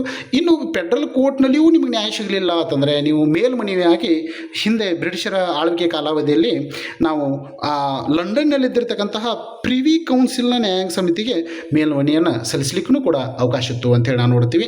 ಹೀಗಾಗಿ ಅತ್ಯಂತ ಅದ್ಭುತವಾಗಿದ್ದಿರ್ತಕ್ಕಂತಹ ವಿಷಯವನ್ನು, ವಸ್ತುವನ್ನು ನಾವಿಲ್ಲಿ ನೋಡ್ತೀವಿ.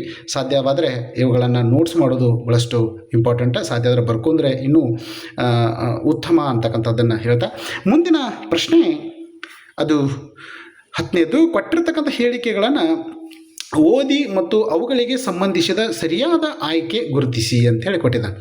ಆಪ್ಷನ್ಸ್ ಏನಿದೆ, ಮಾನವ ಕುಲಕ್ಕೆ ಒಂದು ಜಾತಿ, ಒಂದು ಧರ್ಮ ಮತ್ತು ಒಬ್ಬನೇ ದೇವರು ಅಂತಕ್ಕಂಥದ್ದನ್ನು ಅದ. ಅಂದರೆ ಏನದು, one cost, one religion and one god for man ಅಂತೇಳಿ. ಒನ್ ಕಾಸ್ಟ್, ಒಂದು ಜಾತಿ, ಒಂದು ಧರ್ಮ ಮತ್ತು ಒಬ್ಬನೇ ದೇವರು ಅಂತಕ್ಕಂತಹ ಹೇಳಿದವರು ಯಾರ? ಕೆಳಗಡೆ ಕೊಟ್ಟಿರ್ತಕ್ಕಂಥ ಆಪ್ಷನ್ಸ್ನಲ್ಲಿ ವೈಕಂ ಸತ್ಯಾಗ್ರಹವನ್ನು ಆರಂಭಿಸಿದಿರ್ತಕ್ಕಂತಹ ವ್ಯಕ್ತಿ ಯಾರ ಅಂಥೇಳಿ ಈ ಮೇಲಿನ ಎರಡೂ ಹೇಳಿಕೆಗಳು ಕೆಳಗೆ ನೀಡಿರ್ತಕ್ಕಂಥ ಯಾವ ಸಮಾಜ ಸುಧಾರಕನಿಗೆ ಅನ್ವಯವಾಗ್ತದೆ ಅನ್ನೋದನ್ನು ನಾವು ಪತ್ತೆ ಹಚ್ಚಬೇಕಾಗ್ತದೆ. ಇಲ್ಲಿ ಮೊದಲೇ ಪ್ರಶ್ನೆ ಕೊಟ್ಟಿರ್ತಕ್ಕಂಥದ್ದು ಆತ್ಮಗೌರವ ಚಳವಳಿ ಅಂತೇಳಿ. ನಾವು ಇದನ್ನು ಸೆಲ್ಫ್ ರೆಸ್ಪೆಕ್ಟ್ ಮೂಮೆಂಟ್ ಅಂತೇಳಿ ಕರಿತೀವಿ. ಇದನ್ನು ಯಾರು ಪ್ರಾರಂಭಿಸಿದ್ರು? ಇ ವಿ ರಾಮಸ್ವಾಮಿ ನಾಯ್ಕರ್ ಅಂಥೇಳಿ. ಇ ವಿ ರಾಮಸ್ವಾಮಿ ನಾಯ್ಕರ್ ಆತ್ಮಗೌರವ ಚಳವಳಿ ಅಂಥೇಳಿ ಅವರು ಪ್ರಾರಂಭಿಸ್ತಾರೆ. ಸಮಾಜದಲ್ಲಿ ಒಂದು ಜಾತಿ ಇನ್ನೊಂದು ಜಾತಿಯವರಿಂದ ತುಳಿತಕ್ಕೆ ಒಳಗಾಗಬಾರ್ದು, ಎಲ್ಲರೂ ಸಮಾನರು ಅಂತಕ್ಕಂಥ ವಿಚಾರವನ್ನು ಹೇಳ್ತಕ್ಕಂತಹ ಕೆಲಸ. ಅದಾದ ಥರ ಎರಡನೇ ಪ್ರಶ್ನೆ ಏನದ ಅಂತಂದರೆ, ಅಂದರೆ ಎರಡನೇ ಆಪ್ಷನ್ ಏನದ, ನಾರಾಯಣ ಗುರು ಧರ್ಮ ಪರಿಪಾಲನಾ ಯೋಗಂ ಅಂತಕ್ಕಂಥ ಆಪ್ಷನ್ ಅದ ರೀ. ಅಂದರೆ ನಾರಾಯಣ ಗುರು ಅವರೇ ತಾವು ಪ್ರಾರಂಭಿಸಿದ್ದಿರ್ತಕ್ಕಂತಹ ನಾರಾಯಣ ಗುರು ಧರ್ಮ ಪರಿಪಾಲನಾ ಯೋಗಂ ಅಂತಕ್ಕಂಥದ್ರಲ್ಲಿನೇ ಅವ್ರು ಏನು ಹೇಳ್ತಾರೆ ಅಂತಂದರೆ, ಸಮಾಜದಲ್ಲಿ ಇಡೀ ಸಮಾಜ ಅನೇಕ ಜಾತಿ ಮತ್ತು ಧರ್ಮಗಳಲ್ಲಿ ಒಡೆದು ಹೋಗಿದೆ. ಹೀಗಾಗಿ ಇಡೀ ಸಮಾಜಕ್ಕೆ ಏನಿರಬೇಕು ಅಂತಂದರೆ, ಮಾನವ ಕುಲಕ್ಕೆ ಒಂದೇ ಜಾತಿ ಇರಬೇಕು, ಒಂದೇ ಧರ್ಮ ಇರಬೇಕು ಮತ್ತು ಒಬ್ಬನೇ ದೇವರು ಇರಬೇಕು ಅಂತೇಳಿ, one cost, one religion and one god for man ಅಂತಕ್ಕಂತಹ ಮಾತನ್ನು ಅವರು ಹೇಳ್ತಾರೆ. ಇದರ ಜೊತೆಗೆ 1924ರಲ್ಲಿ ಈ ವೈಕಂ ಚಳವಳಿ ಅಥವಾ ವೈಕಂ ಸತ್ಯಾಗ್ರಹ ಅಂಥೇಳಿ ನಾವು ನೋಡ್ತೀವಿ. ಇದನ್ನು 1924ರಲ್ಲಿ ಅದನ್ನು ಪ್ರಾರಂಭಿಸಿದ್ದಿರ್ತಾರೆ. ಈ ಒಂದು ವೈಕಂ ಸತ್ಯಾಗ್ರಹದಲ್ಲಿ ಮಹಾತ್ಮ ಗಾಂಧೀಜಿಯವರು ಭಾಗವಹಿಸಿದ್ದಿರ್ತಾರೆ ಮತ್ತು ಸೆಲ್ಫ್ ರೆಸ್ಪೆಕ್ಟ್ ಮೂಮೆಂಟ್ನ ರೂವಾರಿಗಳಾಗಿದ್ದಿರ್ತಕ್ಕಂತಹ ಇ ವಿ ರಾಮಸ್ವಾಮಿ ನಾಯ್ಕರ್ ಅವರು ಇದರಲ್ಲಿ ಭಾಗವಹಿಸಿದ್ದಿರ್ತಾರೆ. ಈ ಸಂದರ್ಭದಲ್ಲಿ ಮಹಾತ್ಮ ಗಾಂಧೀಜಿಯವರು ಕರ್ನಾಟಕ ಅನಂತರ ನಮ್ಮ ಬೆಳಗಾವಿಗೆ ಬಂದು ಅನಂತರ ಏನಪ್ಪ ಅಂತಂದರೆ ಅವರು ಈ ಏನು ವೈಕಂ ಸತ್ಯಾಗ್ರಹವನ್ನು ಪ್ರಾರಂಭಿಸಿದ್ದಿರ್ತಾರಲ್ಲ ನಾರಾಯಣ ಗುರು ಅವರು, ಆ ಚಳವಳಿಯಲ್ಲಿ ತಾವು ಕೂಡ ಭಾಗವಹಿಸಿದ್ದಿರ್ತಾರೆ. ಆ ಸಂದರ್ಭದಲ್ಲಿ ಒಂದು ದೊಡ್ಡ ಚಳವಳಿ ಏನಾಗಿದ್ದಿರ್ತದೆ ಅಂತಂದರೆ, ಈ ಅಸ್ಪೃಶ್ಯರಿಗೆ ದೇವಾಲಯಗಳಿಗೆ ಪ್ರವೇಶವನ್ನು ನಿರಾಕರಿಸಿದ್ದಿರ್ತಕ್ಕಂಥದ್ದು. ಹೀಗಾಗಿ ದೇಶದ ತುಂಬ ಅನೇಕ ಭಾಗಗಳಲ್ಲಿ ನೋಡಿದ್ದಿರ್ತಾವೆ. ಮಹಾರಾಷ್ಟ್ರ ಮತ್ತು ಉತ್ತರ ಭಾಗಗಳಲ್ಲಿ ವಿಶೇಷವಾಗಿ ಅಂಬೇಡ್ಕರ್ ಅವರು ಅದನ್ನು ಮಾಡ್ತಾಯಿದ್ರೆ, ಈ ಕೇರಳ ಮತ್ತು ತಮಿಳುನಾಡಿನ ಭಾಗದಲ್ಲಿ ವಿಶೇಷವಾಗಿ ಇಬ್ಬರು ನಾವು ನೋಡ್ತೀವಿ. ಕೇರಳದಲ್ಲಿ ನಾರಾಯಣ ಗುರು ಅವರು ಮಾಡ್ತಾಯಿದ್ರೆ, ಆತ್ಮಗೌರವ ಚಳವಳಿಗೆ ಸಂಬಂಧಪಟ್ಟ ತಮಿಳುನಾಡಿನಲ್ಲಿ ಪೆರಿಯಾರ್ ಅವರು ಅಂದರೆ ಇ ವಿ ರಾಮಸ್ವಾಮಿ ನಾಯ್ಕರ್ ಅವರು ಆ ಕಾರ್ಯದಲ್ಲಿ ನಿರತರಾಗಿದ್ದಿರ್ತಾರೆ ಅಂಥೇಳಿ ನಾವು ನೋಡ್ತೀವಿ. ಇದಕ್ಕೆ ಸರಿಯಾದ ಉತ್ತರ ಯಾವುದು ಬಹುಶಃ ನಿಮ್ಗೆ ಗುರ್ತಾಗಿಬಿಟ್ಟದೆ ಈಗ, ನಾರಾಯಣ ಗುರು ಧರ್ಮ ಪರಿಪಾಲನಾ ಯೋಗಂ ಅಂತಕ್ಕಂಥದ್ದು. ಮೂರನೇ ದಿನದ ಆಪ್ಷನ್ ಥಿಯೋಸಾಫಿಕಲ್ ಸೊಸೈಟಿ ಅಂತೇಳಿ. ಯಾರು ಇದನ್ನು ಸ್ಥಾಪನೆ ಮಾಡಿದರು? ಮೂಲತಃ ಇದನ್ನು ಮೇಡಮ್ ಬ್ಲಾವಟ್ಸ್ಕಿ ಮತ್ತು ಕರ್ನಲ್ ಎಚ್ ಎಸ್ ಅಲ್ಕಾಟ್ ಅಂಥೇಳಿ ಇದನ್ನು ಸ್ಥಾಪನೆ ಮಾಡ್ತಾರೆ. ಅದರ ಬಗ್ಗೆಯೂ ಸ್ವಲ್ಪ ಗುರುತಿರಬೇಕಾವು. ನಮ್ಮ ಭಾರತದಲ್ಲಿ ಈ ಮದ್ರಾಸ್ನ ಅಡಿಯಾರ್ ಅಂತಕ್ಕಂಥದ್ದು ನಿಮ್ಮೆಲ್ಲರಿಗೂ ಗುರುತು. ಆ ಪ್ರದೇಶದಲ್ಲಿ ನಮ್ಮ ಭಾರತದಲ್ಲಿ ಇದು ತಮಿಳುನಾಡಿನ ಭಾಗದಲ್ಲಿ ಸ್ಥಾಪನೆ ಆಗ್ತದೆ. ಅಲ್ಲಿ ನಮ್ಮ ಭಾರತದಲ್ಲಿ ಅದನ್ನು ಹೆಚ್ಚು ಪ್ರಖ್ಯಾತಿಗೊಳಿಸಿದ್ದಿರ್ತಕ್ಕಂಥ ಮಹಾನ್ ವ್ಯಕ್ತಿಗಳು ಅಂತಂದರೆ ಅನಿ ಬೆಸೆಂಟ್ ಅವರು. ಸ್ವತಃ ನಮ್ಮ ದೇಶದ ಸ್ವಾತಂತ್ರ್ಯದಲ್ಲಿ ಭಾಗವಾಗಿ 1916ರಲ್ಲಿ ಹೋಮ್ ರೂಲ್ ಚಳವಳಿಯನ್ನು ದಕ್ಷಿಣ ಭಾಗದಲ್ಲಿ ಅವರು ವಿಶೇಷವಾಗಿ ಈ ತಮಿಳುನಾಡು, ಕೇರಳ ಮತ್ತು ಕರ್ನಾಟಕದ ಹೆಚ್ಚುಕೊಂಡು ದಕ್ಷಿಣ ಭಾಗದಲ್ಲಿ ನಡೆದಿರ್ತಕ್ಕಂಥ ಹೋಮ್ ರೂಲ್ ಚಳವಳಿಗಳಲ್ಲಿ ಅವರ ನೇತೃತ್ವದಲ್ಲಿ ಇದ್ದಿರ್ತದೆ. ಇವರು ಸ್ವಾತಂತ್ರ್ಯ ಹೋರಾಟಕ್ಕಾಗಿ ದುಡಿದಿರ್ತಕ್ಕಂಥದ್ದನ್ನು ನೋಡಿ ಮರು ವರ್ಷವೇ ಅಂದರೆ 1916 ಹೋಮ್ ರೂಲ್ ಚಳವಳಿ ಆಗಿದ್ದಿರ್ತದೆ. 1917ರಲ್ಲಿ ಈ ಕಾಂಗ್ರೆಸ್ ಸಭೆಯ ಅವರನ್ನು ಅಧ್ಯಕ್ಷರನ್ನಾಗಿ ನೇಮಕ ಮಾಡಲಾಯಿತು ಅಂಥೇಳಿ ನಾವು ನೋಡ್ತೀವಿ. ಕೊನೆಯದಾಗಿ ಯುವ ಬಂಗಾಳಿ ಚಳವಳಿ ಅಂತೇಳಿ 4 ಆಪ್ಷನ್ಸ್ ಅದ. ನೀವು SSLC ಪುಸ್ತಕದಲ್ಲಿ ಇವುಗಳ ಕುರಿತು ಇದ್ದಿರ್ತಕ್ಕಂಥದ್ದು. ಯುವ ಬಂಗಾಳಿ ಚಳವಳಿಯನ್ನು ಯಾರು ಪ್ರಾರಂಭಿಸಿದರು ಅಂತಂದರೆ ಹೆನ್ರಿ ವಿವಿಯನ್ ಡಿರೋಜಿಯೋ. ಬ್ರಹ್ಮ ಸಮಾಜ ಏನು ರಾಜಾರಾಮ್ ಮೋಹನ್ ರಾಯ್ ಅವರು ಏನು ಪ್ರಾರಂಭಿಸಿದಾರೆ ಅದೇ ಕಾಲಘಟ್ಟದಲ್ಲಿ ಬಂಗಾಳನ ಭಾಗದಲ್ಲಿ ಈ ಯುವ ಬಂಗಾಳಿ ಚಳವಳಿಯನ್ನು ಹೆನ್ರಿ ವಿವಿಯನ್ ಡಿರೋಜಿಯೋ ಪ್ರಾರಂಭಿಸಿದ್ದಿರ್ತಾರೆ. ವಿಶೇಷವಾಗಿ 1809ರಿಂದ 1831ರವರೆಗೆ ಏನಪ್ಪ ಅಂತಂದರೆ ಈ ಚಳವಳಿಯನ್ನು ನಡೆದಿರ್ತದೆ ಅಂಥೇಳಿ ನಾವು ನೋಡ್ತೀವಿ. ಇವತ್ತಿಗೆ ಇಷ್ಟು ಪ್ರಶ್ನೆಗಳು ಸಾಕು ಅನಿಸುತ್ತೆ. ನಿಮಗೇನು ಅನ್ನಿಸ್ತು ಅನ್ನೋದನ್ನು ಕಮೆಂಟ್ ಮುಖಾಂತರ ತಿಳಿಸಿ. ಏನಾದರೂ ಪ್ರಶ್ನೆಗಳಿದ್ದರೆ ಅವುಗಳನ್ನು ಕೂಡ ಕಮೆಂಟ್ ಮುಖಾಂತರ ತಿಳಿಸಿ ಹೇಳ್ತಕ್ಕಂತಹ ಮಾತನ್ನು ಹೇಳಿ ಇಲ್ಲಿಗೆ ಈ ಸಂಚಿಕೆಯ ಅವಧಿಯನ್ನು ಮುಗಿಸ್ತೀನಿ. ಇಲ್ಲಿವರೆಗೆ ವೀಕ್ಷಣೆ ಮಾಡಿರ್ತಕ್ಕಂಥ ತಮ್ಮೆಲ್ಲರಿಗೂ ತುಂಬ ಹೃದಯದ ಧನ್ಯವಾದಗಳು. ನಮಸ್ಕಾರ.